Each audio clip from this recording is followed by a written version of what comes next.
Thank you to everyone that has joined us this evening.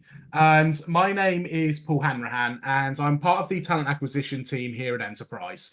And what that means is that my day job is graduate recruitment. So it is coming onto campus and working with people through student bodies, academics and faculties, all the way through to the professional services, and trying to engage and find people that are going to be right for our business here at Enterprise. I'll talk a little bit about my career path as we go through it later on. But I'd just like to introduce a couple of wonderful guests that I've got with me this evening. So, Saimah, you're first on my screen. So, if you want to go with who you are and what you've done. Hello, my name is Saimah. I was an intern at Enterprise Rent a Car. I was a final year student at the University of Surrey. I've just finished my final exam last week, and I shall be returning back to the company in August, full time as a management assistant. Yeah. Fantastic. Thanks for joining us, Saimah. And Max, I've got you next.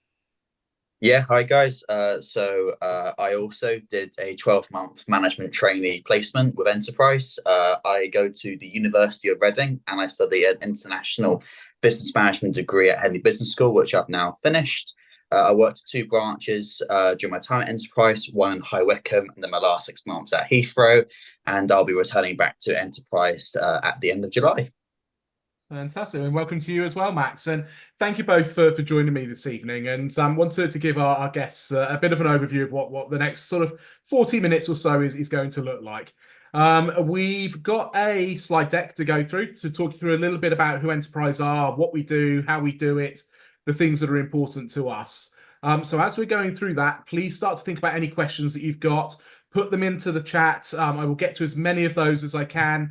We've got someone behind the scenes on the tech as well who will deal with some of the simpler questions in the chat as we work through. So anything that's on your mind as you're thinking about it, please put it in the chat box, and we'll cover as much as we can. Also beyond that, I'm conscious that we've got Max and Saimah with us. I want them to do as much of the work this evening as possible because I think it's so important to actually hear what it's like from the horse's mouth. The people that have been in the branches and have been in the roles, certainly more recently than I have in my career. So we'll get through the slide deck as quick as we can to get to Max and Saimah and deal with as many of the questions in the Q&A as we can. But let's get started and let's kind of move on from there. So who is Enterprise Mobility? Who are we and what do we do? And we're a fairly large player in the automotive industry. We were founded in the late 1950s by a gentleman called Jack Taylor, who came up with this business idea in 1950s America, thinking, if people are starting to privately own cars, what happens when those vehicles are off the road? Maybe they'll need to borrow one. So Jack launched the company in 1957, as I said, launched it with 7 vehicles in the basement of a Cadillac dealership in Missouri, in St. Louis. And as you can see from the numbers that are on the screen, the business has grown. We've done all right over the last 6.5 decades.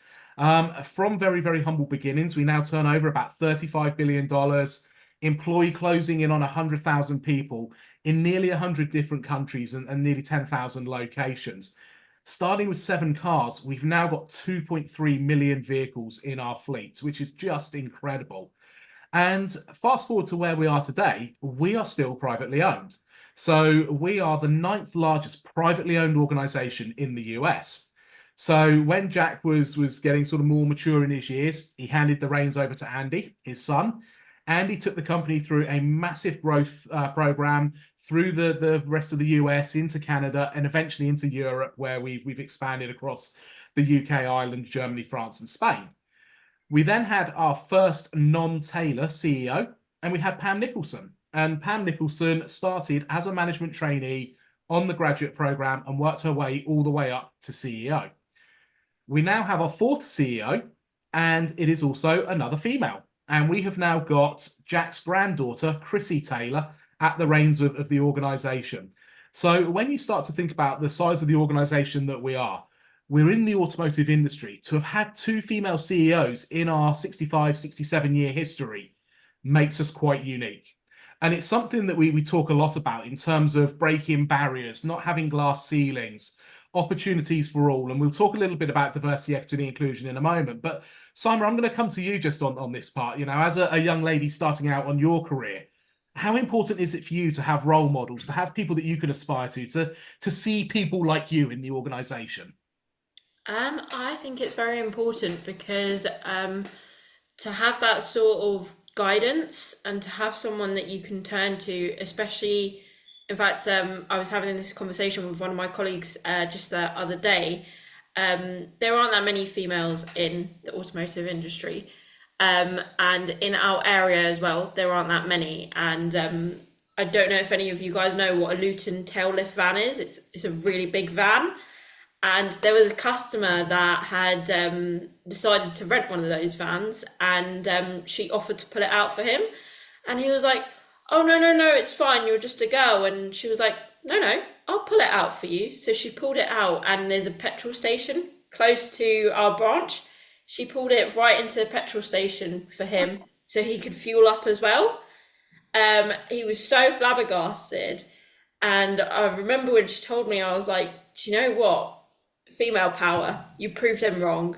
You showed him that. Do you know what? Anything a guy can do, or anything a man can do, even a woman can do as well." Perfect, brilliant. Thanks, Saimah. I'm just going to deal with the first question in the chat 'cause it's a nice, quick, and easy one. And Anthony's asked if you need to be a fresh graduate or a recent graduate to join because he's looking for a career change.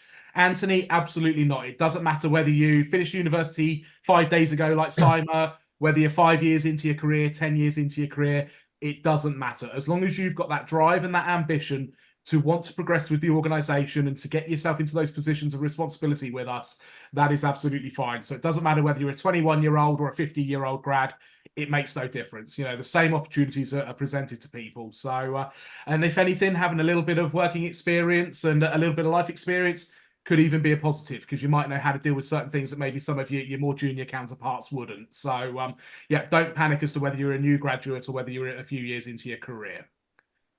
So let's kind of move on with the kind of the story of Enterprise and see where we are today. So Jack, as I said, launched the company back in the 1950s. We launched as Executive Leasing, and then we rebranded because we realized the Executive Leasing name was taken in other states in the US. So Jack then moved the company name to Enterprise Rent-A-Car. Enterprise was the aircraft carrier that Jack served on when he was in the Second World War. And we stayed as Enterprise Rent-A-Car right up until October of last year. All of us as employees went to bed as Enterprise Rent-A-Car and Enterprise Holdings as our parent company, and we woke up one Thursday morning as Enterprise Mobility.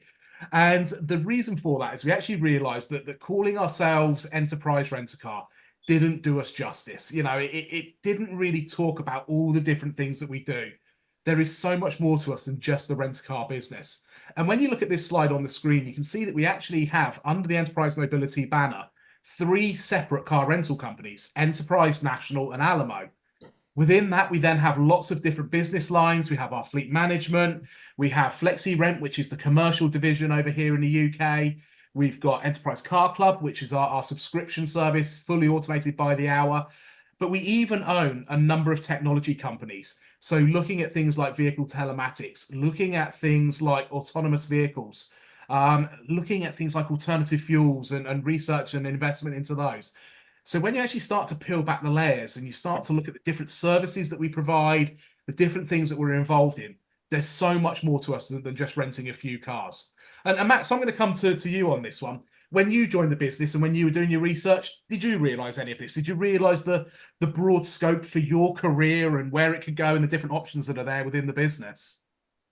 Yeah, no, I had no idea how big Enterprise is. It's almost a thing where once you're inside the company, you don't realize the pure scale and the pure magnitude and size of the firm until you're in there. Because when I was looking around applying for placements in my second year, you know, being honest and very blunt about it, you know, I'd only heard from Enterprise as it's the, you know, rental counter in the airport you get across Europe if you want to, you know, get a, you know, a rental car for your holidays. But once I actually applied and I went to the local branches, you actually realize it's a whole lot more than that. You've got the various business channels, just the sheer number of business clients Enterprise has, working us with the insurance providers, leasing companies, car club. There's just so much that goes into it. And, I would have assumed that today, at least someone in this panel would have seen an enterprise car or an enterprise advertisement on the radio. It's just everywhere I've now been,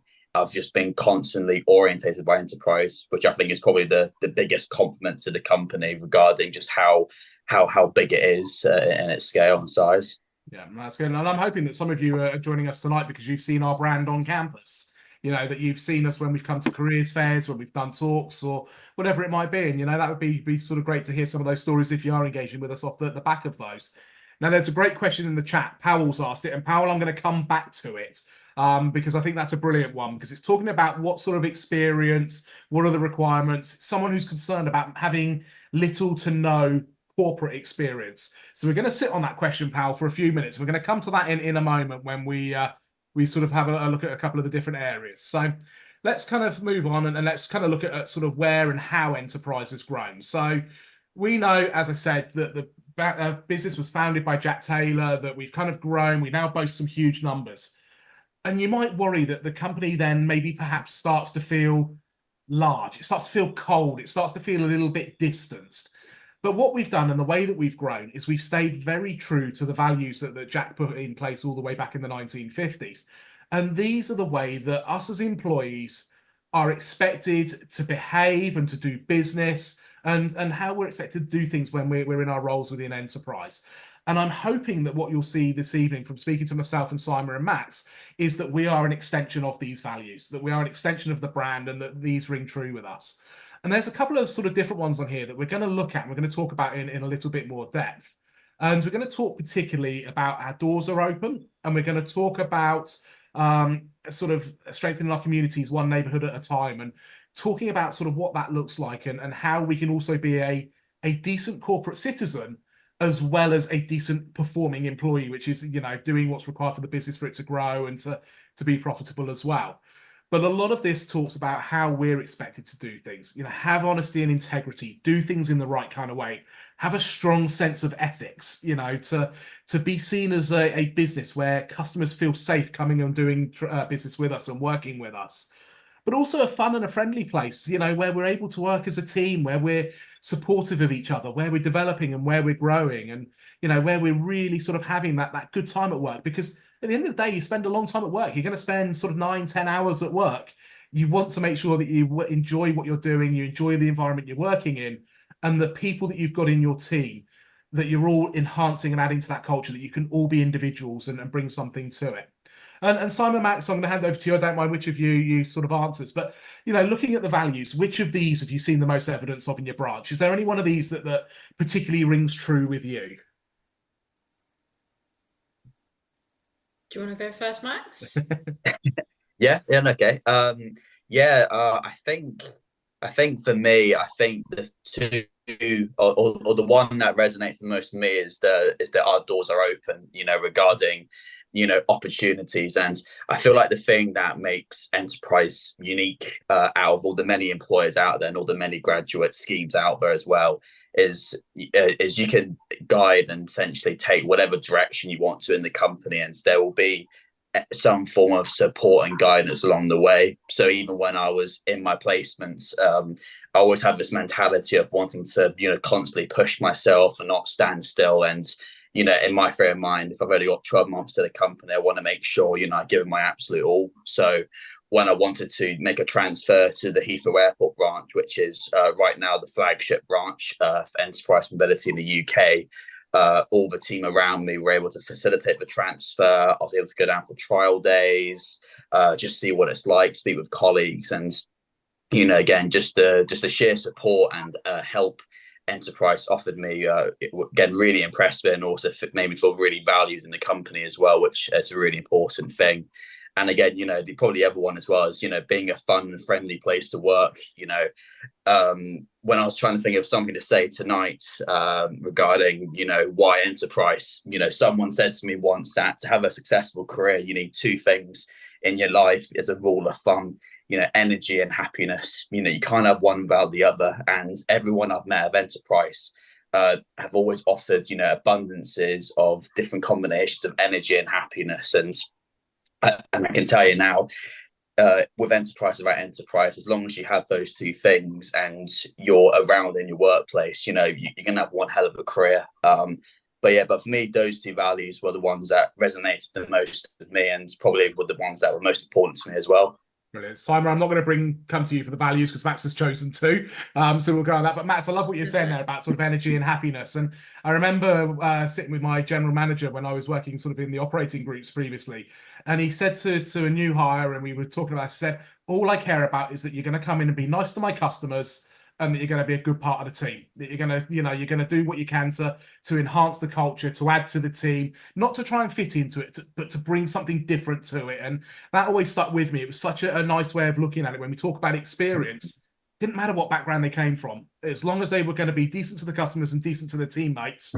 That was all my general manager was interested in. And I kind of just stayed with me. So it's a nice one to think about. So cool. So, Simon, I'm going to come to you on this one. For us here at Enterprise, philanthropy, corporate social responsibility, sustainability, call it what you will.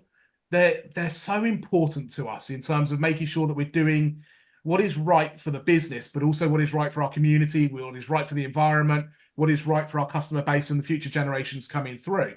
So we've got some of the programs that are on the screen that we're involved in here, but I'm going to come to you on this one before I talk about these. Have you had any chance to get involved in any charity days or anything around those times in your time in branch at all? Yes, so I've been quite fortunate. We had a food bank appeal a couple of months ago as an area. So what that entailed was every branch would bring something to donate. Myself and the branch manager for the Woking branch went over to Woking Food Bank, and we were able to help out and sort the items and donate them there. And Enterprise has this thing where it's called, on the screen, it's called Fill Your Tank. Yep. And I believe it's for each area they're allowed to pick a food bank, and Enterprise will donate £2,000 to that food bank. I'm not too sure if I've got the right number. But just today, in fact, I was talking to my area manager, and we were going through, I want to say 10 different food banks in our area to see which ones we could help the most and what we could do. So Fill Your Tank is definitely one that I've worked with. You've been involved in, and that's great. So Fill Your Tank is, it isn't telling people to go out and put a load of petrol in their cars or anything like that. It's looking at food insecurity, looking at hunger, poverty.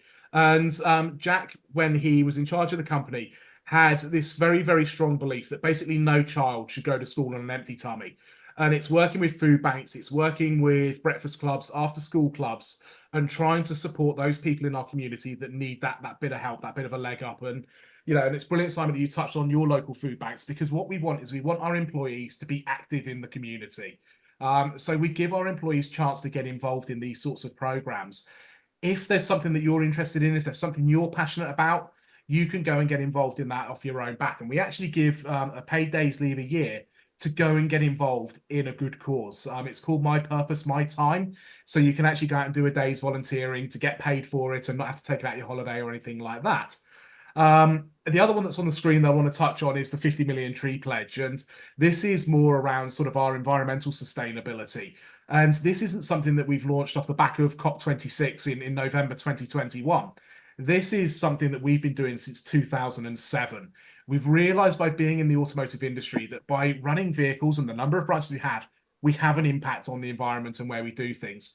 But knowing that we have that impact and doing something about it are two entirely different things. And the Taylor family chose to do something about it. So we launched a 50 million tree pledge. And with that, we're planning to plant 50 million trees over the space of 50 years at a cost of $50 million. We started this in 2007. We're already in excess of 20 million trees planted in the countries where we're operating. And there's lots of other environmental programs that we're involved in. We've got Roots to Roots, which is clean waterways and urban rivers and things like that. We've got a lot, people always ask about electrification of our fleet, hybrid vehicles. Naturally, yes, we are going down that route, but we are also investing in the future to what things will look like past electric vehicles. Thinking about hydrogen vehicles, thinking about alternative fuels. We've actually got a wing in a US university that costs us tens of millions of dollars every single year that is supported by Enterprise for research into renewable fuels. So, being that corporate sort of citizen, that corporate partner to our communities is so, so important, because we want to make sure that not just for the Taylor family, but for all of our employees and all of the public, that our business is here and still serving the public in 65 years' time as well. So for us, it's having that very sort of long-term outlook and investing in our future. Now, the other one that I said I was going to touch on is our doors are open policy. And that means that you can actually touch or have conversations with anyone in the organization. But it also means that we are open to all. It doesn't matter whether you are male or female, black or white, gay or straight, physically abled, less physically abled, from a privileged background, from a low socioeconomic background. It doesn't matter. Everybody is welcome through our doors as a customer and as an employee. Okay, and we've won a lot of awards in this space over the years that we've been doing. And on the screen, you've got some that are just there now.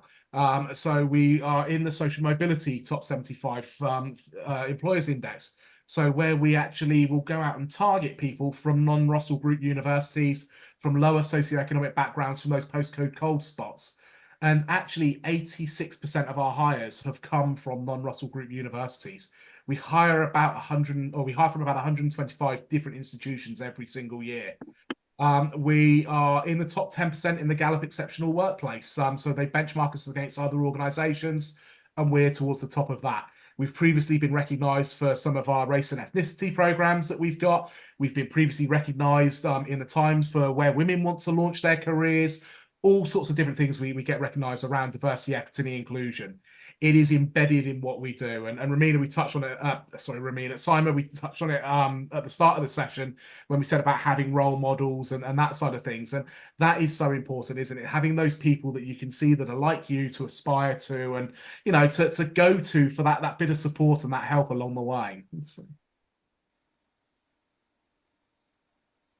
Perfect. So let's kind of start to talk a little bit about the career itself and sort of what you're looking at and where it could take you.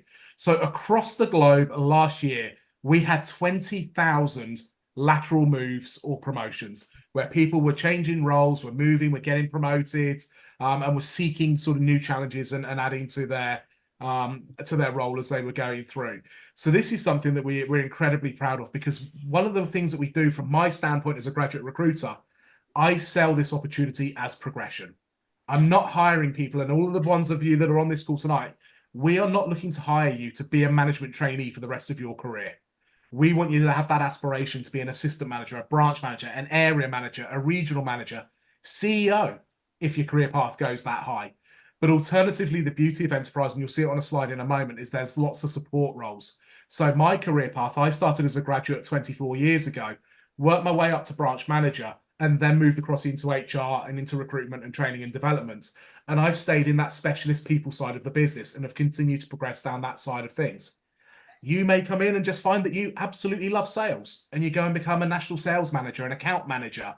You may come in and find that you want to travel the world and you go and become a franchising manager in EMEA and, you know, and take the opportunity to travel and do these sorts of things. You might even end up in a role that doesn't even exist in enterprise at the moment. You know, we've got our own IT team, we've got our own legal team, we've got analysts, we've got finance roles. There's so many different things that you could do with enterprise. You may not have to change employer to change your career, which is a really, really nice way to look at it. And it's certainly what I've seen with my career at enterprise. And our programs that we offer are award-winning. You know, we are a Times Top 100 graduate employer. We're now found comfortably in the 50s. So we've climbed up the rankings in the Times listing this year. We are the #1 placement provider in the country. So we were recognized a couple of months ago by Rate My Placement as the best placement provider out there. And back in the middle of April, we kind of completed the hat trick. We were voted by Target Jobs as the Graduate Employer of the Year, which was absolutely incredible. So #1 for placements, #1 for graduate employers, and we're in the Times Top 100 for graduate listings as well. So things that we're pretty proud of. And you know, Max and Saimah, is this something that you looked at when you were looking for your placements and as you were considering your graduate roles? Was this important to you to see an employer in these listings, in these rankings? I think for me, definitely, especially with the fact that I think at the time when I applied, we were #2 for Rate My Placement. Yep. I want to say. So for me, it was the fact that other people who were in my position had gone through the process of being a management trainee, who had gone through the internship, and they had rated it so highly. Because it's one thing for someone like Paul to say like, oh, this is such a great place to work. It's my It's job another to sell thing. it. Yeah. Exactly. It's another thing to see it in something so like Rate My Placement is something that universities will like tell you to look at as well. So to see enterprise on there and to see it so high, and to see people who are interns like myself rate it so high, that was something that I valued. Yeah. Yeah, Perfect. no, yeah, 100%. Yeah.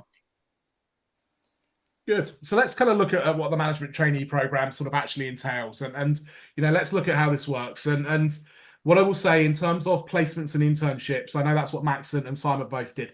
They are actually sort of now all closed across the UK. We've made our final sort of appointments on those, but our graduate program is still open, and we've got start dates available through sort of June, July, August, and into the autumn as well.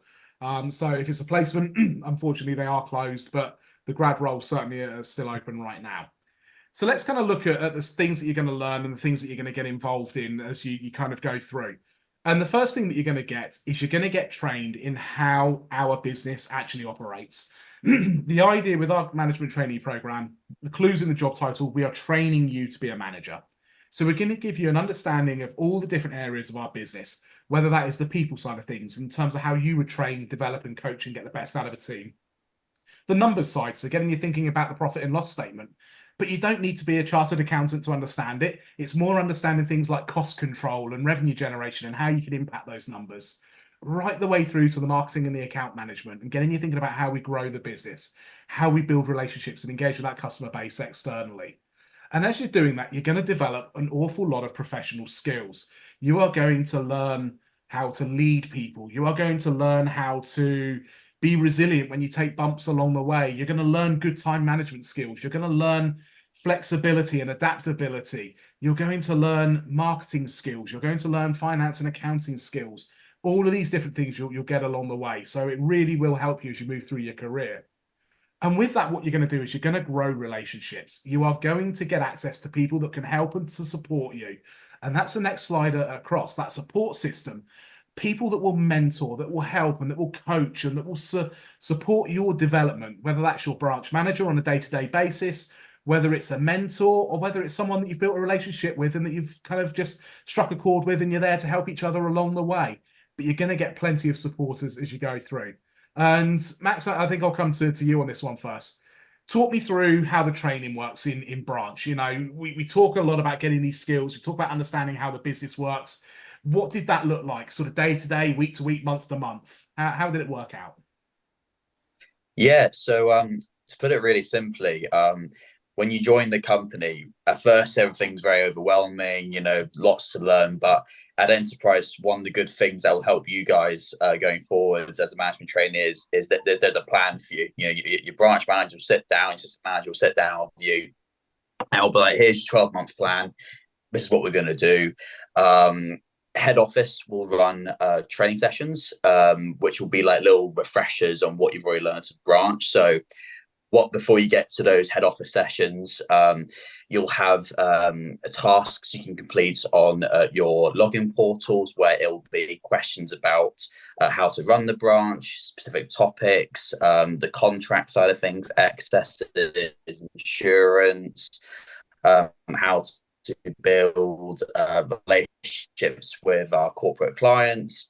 And then when you go to these head office run training sessions, you're also joined by all the other management trainees who are in the exact same position as you, and you just meet some of the head office people. You go over them, you meet new people as well. So you have a 2-month one, you got a 5-month one, and you got a 7-month one. So it's a very guided, it's a very well structured training plan for you as management trainees. And then by the end of it, you'll be set up and ready to take your management qualification interview. And if you pass that, that's when your first promotion comes in as a management assistant. So it's very well structured, it's very efficient. And again, you always feel supported throughout the whole process. And just having a plan, essentially, even before you join the branch, is just quite reassuring to know as an employee that your development is highly valued at the company. Yeah, perfect. Thanks, Max. And Saimah, I'm going to come to you with a slightly different slant. So Max has spoken nicely there about sort of the support, the structure, the training folder, those kind of things. We always say it's about 75-25 in terms of the split of on-the-job training and classroom-based training. If there's that much on the job, what do you do when it gets busy? What do you do? How do you show initiative? What did you do to get through your training folder in under 12 months? You know, in those busy periods, how did you make your branch manager's life hell? That is a very good question. So we have things that are called Launchpad. So it's basically a tablet, and on the tablet you have access to your training. So I would try to make as much use of my time as possible. So I worked in the Woking branch. Let's say we had to go collect a car from Heathrow, for example. I would use the time that we were on that car journey to literally, my manager could not escape because he'd be driving the car. I'd pick on him. I'd be like, right, this is the question. Let's work for it together. This is the next question. Let's work for it together. But it was being efficient with your time and realizing that actually, okay, you might have 10 customers to serve, but maybe between, I don't know, 10 and 11 o'clock, you've got a bit of a break. So you can use that time to do a bit of admin, catch up on your training, and balance it out because you've got other people in your team that you can work with who can help you out as well. Yeah, perfect, brilliant. And that's what we look for, is that's that bit of initiative, you know, not being afraid to try things, to ask for a bit of help, to sort of go to your manager and say, hey, it's been 2 weeks, show me something, you know, but also Yeah. having that structure that Matt spoke about where you know what you've got to do by a certain time, you can work your way through it as well. So it really is that sort of nice blend in terms we want it to be sort of self-driven, but also with that support along the way as well. So yeah, brilliant. And with that, you will then get rewarded. And Matt's touched on sort of taking the interview at the end of it, getting yourself promoted, and that progression, that development is one side of the rewards. But also there's different bonuses. We do little sort of spot prizes. We do little add-ons. Our start salary is £28,000 at the moment. We would expect people sort of in that first year with us to earn about 1,500 to maybe £2,000 on top of that as well. So just to give you one idea of the bonuses that we offer, we do an employee referral program.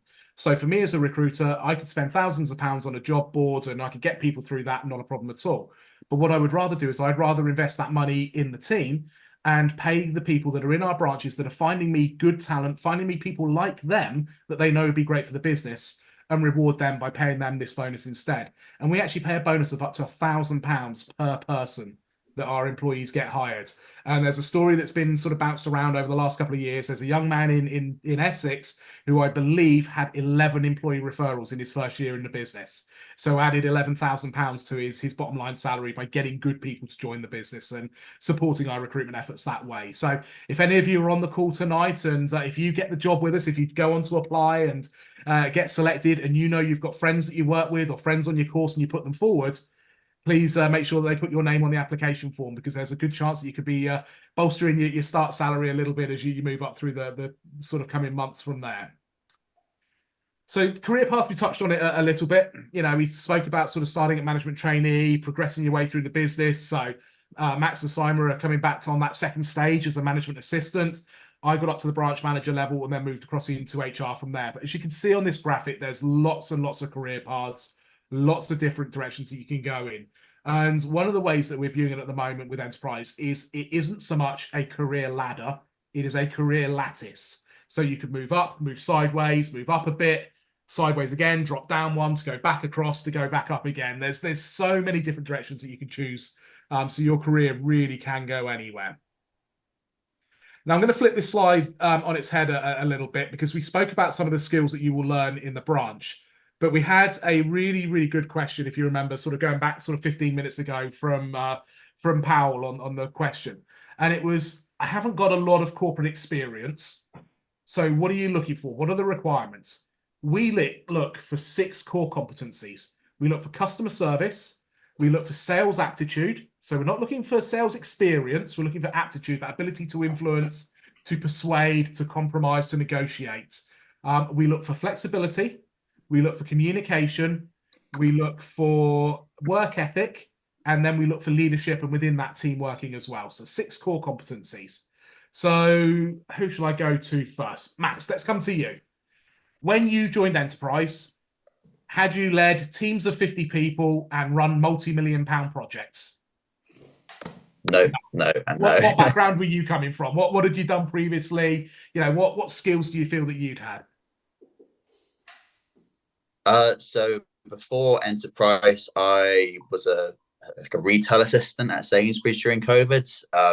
And again, even that was quite limited because I was an online picker. So, you learned a few things here and there, but it wasn't, hugely, loads of skills to be learned. So had a bit of retail experience, had a bit of customer service experience. So going into it, I could probably say that was the one area that I at least had experience, and I have had work experience before that as well. But things like marketing and sales, like as an example, I remember I went into the interview and I got asked that question, and I was like, no, I've got very limited sales, and I just generally thought that'll be the interview terminated and all that. But actually, the area manager interviewed me to turn around and said, "Not a problem. I can teach anyone to sell. Inside 2 months, very proudly. And you should show the right attitude. You got all the tips from me. Sales easy. We can teach you that. It's not an issue." And I was like, "Yeah, brilliant, perfect." And a few months down the line, now it's like I could sell things. Both at a low quantity and a high quantity.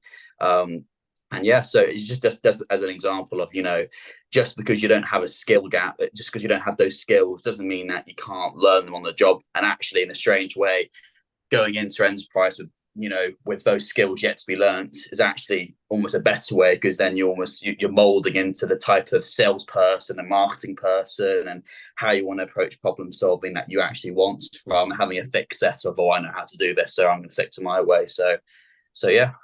And that's the important thing, is we're looking for people that we can train, that we can develop, that we can mold, and that we can shape. We're not looking for that finished article. If you are the finished article, great, that's not a problem at all, and bring those skills in with you. But we very much appreciate that when we're bringing people in, that we've got to develop them. And I think, Max, your area manager, I think they hit the nail on the head. I always think about it. I always think we hire great customer service people. They've worked in retail, they've worked in hospitality, they've worked at some capacity within the service industry, and then we teach them everything else. We teach them to sell to our customers. We can teach people to read a profit and loss statement.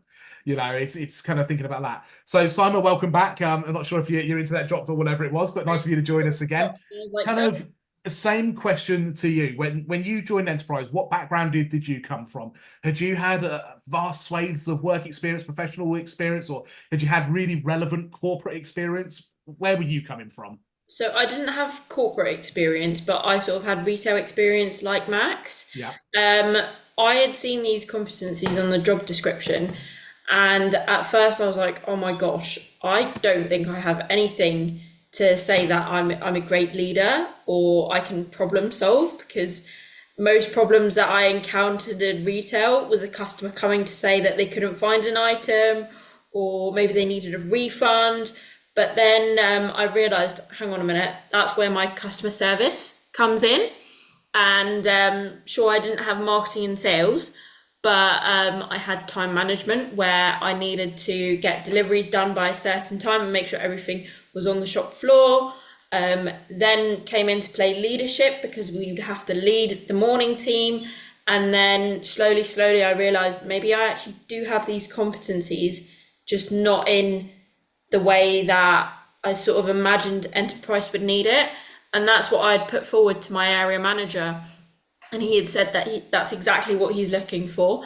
He wasn't looking for like someone who's the finished product, because if you're the finished product, why are you at the training program? Yeah. He was looking for someone who had an idea of what these were and wanted to sort of improve their skills. Perfect, brilliant, good. And I'm going to look now at sort of the application process and how we actually assess these skills. And I'm going to bring all of these up all at once, because I think what it highlights is just how, I don't want to say easy, it's the wrong choice of words, but how simple our process is. There are no AI screening. There is no pre-recorded video interviews. There is no psychometric tests. There is no assessment center. We have 3 stages for people to join us at an enterprise here. We start with an online application, and this is going to be my first call to action off the call tonight. In a little while, when I drop the slide deck and we go into sort of the remainder of the Q&A, I'm going to put the link to our careers page in the chat box. Please go in and complete your online application. Start the journey if this is something that you want to be involved in. So that's the first call of action. From there, that then gets screened by a real person, by one of my team. And they're looking for those evidence of the skills that we've touched on already. So customer service, sales aptitude, communication, flexibility, work ethic, and leadership. Assuming that they can find some of that in your application, they will invite you to a virtual interview over Teams. It's face-to-face, it's one-on-one, you can have a conversation, you can smile, you can make eye contact, all of these different things within that. Those interviews are competency-based, so you can expect questions like, can you give me an example of? Can you tell me about a time when? So use the STAR technique to answer those questions. And I'm hoping that by this stage in some of your lives, you've possibly come across the STAR technique: situation, task, action, and result. Tell me where you were, tell me what you were doing, tell me what was asked of you, tell me why it was important, talk me through the steps that you took, and give me an outcome. That's how I want you to answer those questions. Assuming that you pass that virtual interview, we then invite you to the final stage, which is a visit to one of our branches and an interview with the hiring manager there. And I've always said that this is the most important stage of our process because this is a two-way process. This is a chance for you to go into our branch environment, to meet the people that you're potentially going to be working with, get a feel for the company culture, and make sure that we're right for you as much as obviously we're assessing and making sure that you're right for us. Assuming then that you do a nice job with the area manager and with the interview, you then get hired onto the management trainee program. So Max, just talk us through your branch visit. What did it look like? How did it help you in your decision-making process? Was it the thing that tipped you over the edge and said, yes, I want to do this for my placement? Yeah. So once I got past the virtual interview, the next stage, was the branch visits. So I travelled. It was to the Watford branch, is where my branch visit was. So went in there, and actually before I even actually sat down for my interview, the area manager was like, I'll speak with you in a moment, Max, but I'll tell you what, just shadow around the branch, speak with other people, and then I'll come speak to you when I'm ready. So at first it's a bit abnormal because the traditional interview approach is you go in your office, you wait in the waiting room, you sit down, you wait till you be called upon, then you're in, and then you either got the job or not. So to go from that to, I'll call you when I'm ready, but in the meantime just speak with the people, and I was being asked, you want tea or coffee before I even learned about anything yet. So it was really welcoming and friendly. And then I spoke to people, my age as well, at that point, who were interns at that point or were graduates. Speaking with them, learning about the day-to-day stuff, what they were doing, do they like what they're doing, what things are they learning on the job, and that was again really insightful for me because I feel like with a culture, the hardest thing to actually get right is being authentic and being transparent.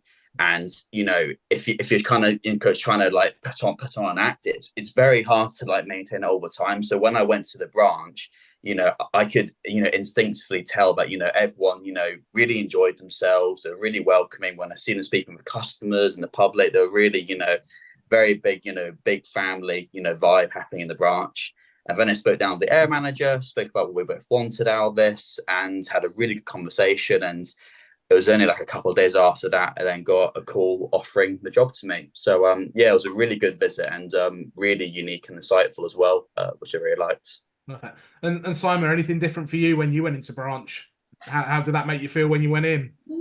I think it was really important to have a branch visit because not that it's different to the job description, but it made it really real in the sense that all those key competencies, I could see them being played out, and getting to talk to my assistant manager at the time and finding out what the enterprise career would entail and what her day-to-day jobs were. That was really interesting because I think I had like a basic skeleton overview of what an enterprise management trainee would do, but actually seeing it in real life and getting to shadow one of my colleagues, serving a customer, going on delivery, that was really nice because I was like, okay, do you know what? This isn't actually as scary as I've made it out in my head. It's something that I know I could do and something that I would have an interest in. So when I had got to the stage of having that interview with my area manager, I tell this story to everyone. Within the first few minutes of my interview, he was like, I've already made my decision about you.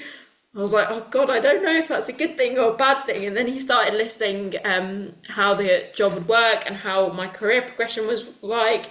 And he was like, you can tell me if you want it or not. I was like, okay. And was that based on how you'd conducted yourself in that branch environment, was And it? How that you'd was interacted with customers and interacted with the team? Is that what they'd observed? exactly.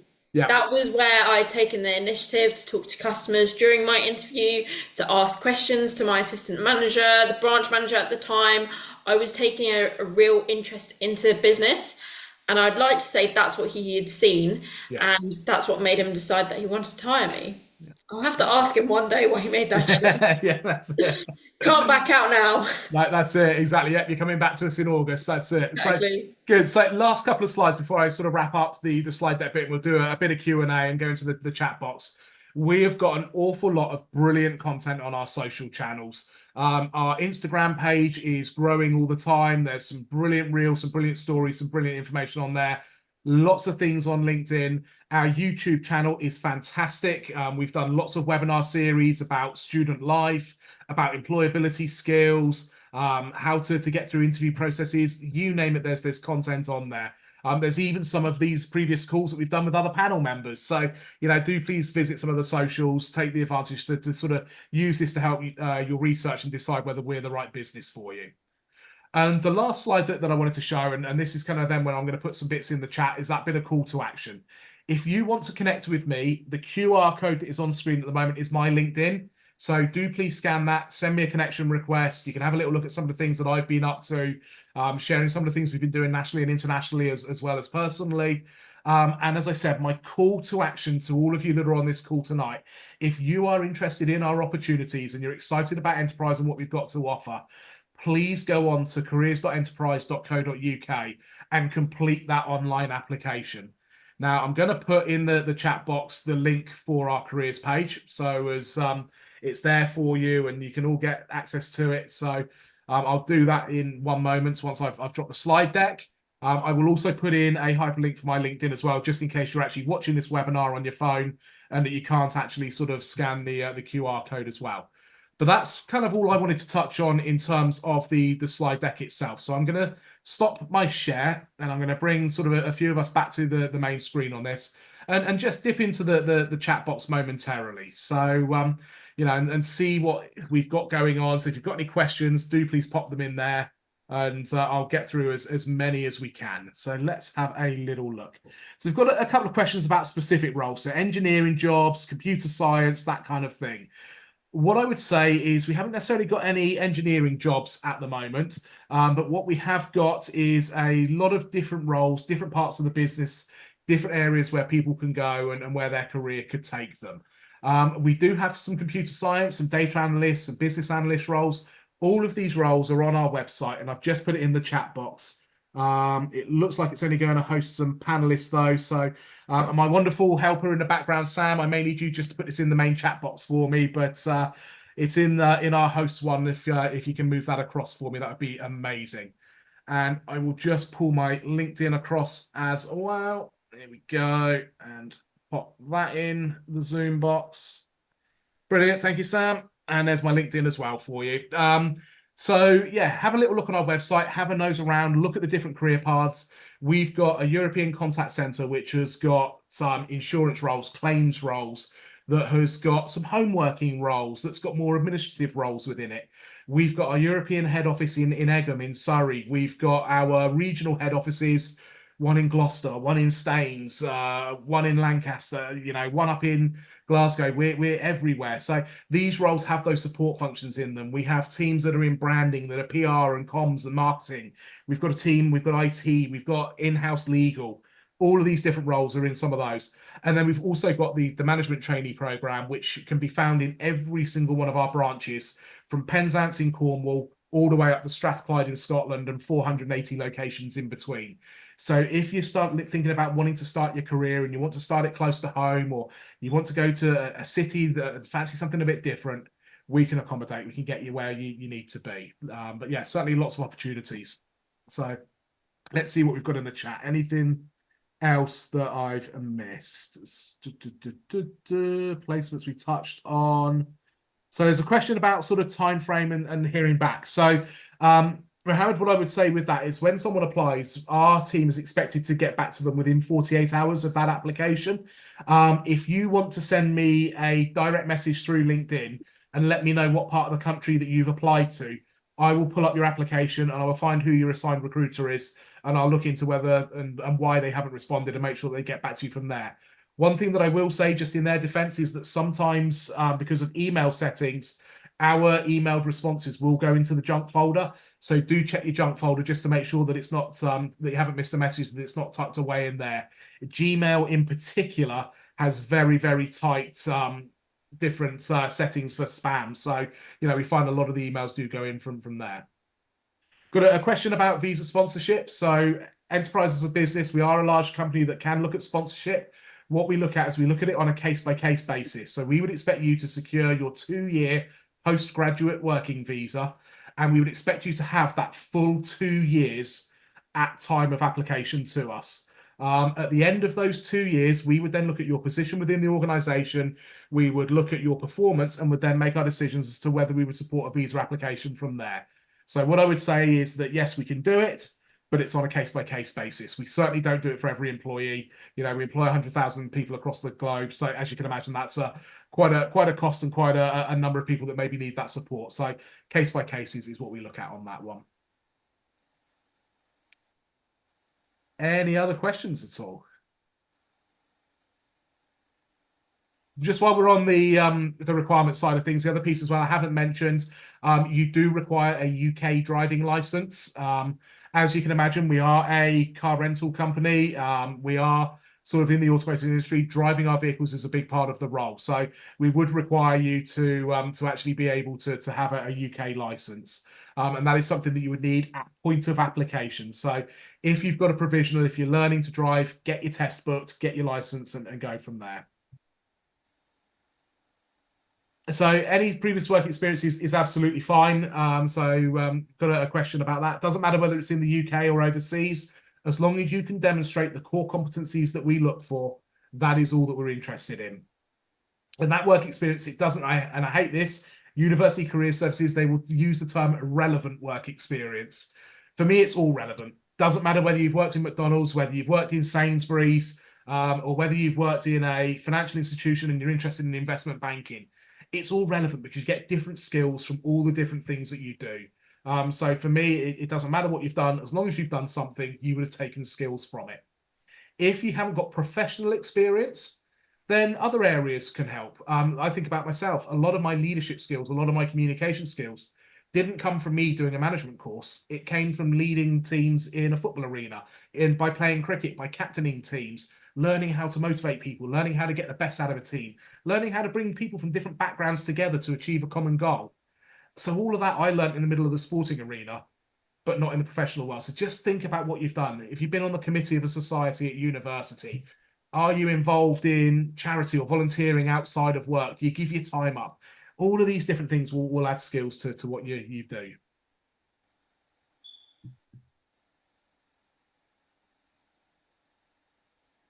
So yes, it is for the graduate management training program. Yes, you do need the driving license for that. That is one of the integral parts. We do have some non-driving roles, so our contact center roles, our head office roles, but the specific management trainee program that we're here talking about this evening, you must have a full UK driving license, is what I would say. So I'm going to end with a couple of last questions to Max and Saimah, and then I'm going to let everyone get away and enjoy their evening. Max, I'm going to come to you first. Sum up your year at Enterprise on placement. Revolutionary. I feel that with Enterprise, like you kind of touched on at the start, it's it's a process. It's essentially like whenever I've spoken to people on campus in my final year about my placement year, I've always described it as it is an entrepreneurial process. You learn what it takes to run your own business, and all the skills you need with that.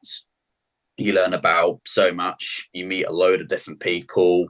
You learn stuff that you can't learn in the classroom. University can only take you so far, but kind of what Paul touched upon. Once you kind of step outside of that classroom and you enter the work world, it's an entirely different platform you're at.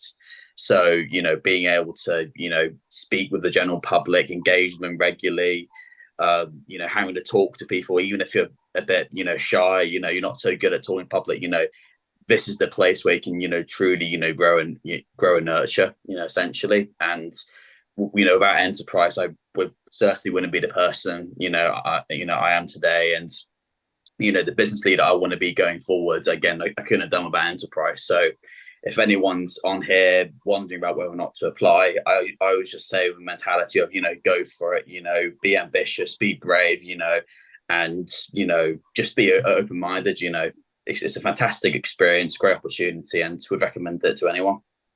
Perfect, brilliant. And Saimah, I'm going to come to you with your question in a minute, slightly different. So just clear up a couple of things in the chat. So provisional, no, we need the full UK license. We need to know that you've got your test date and you've got your things booked from there.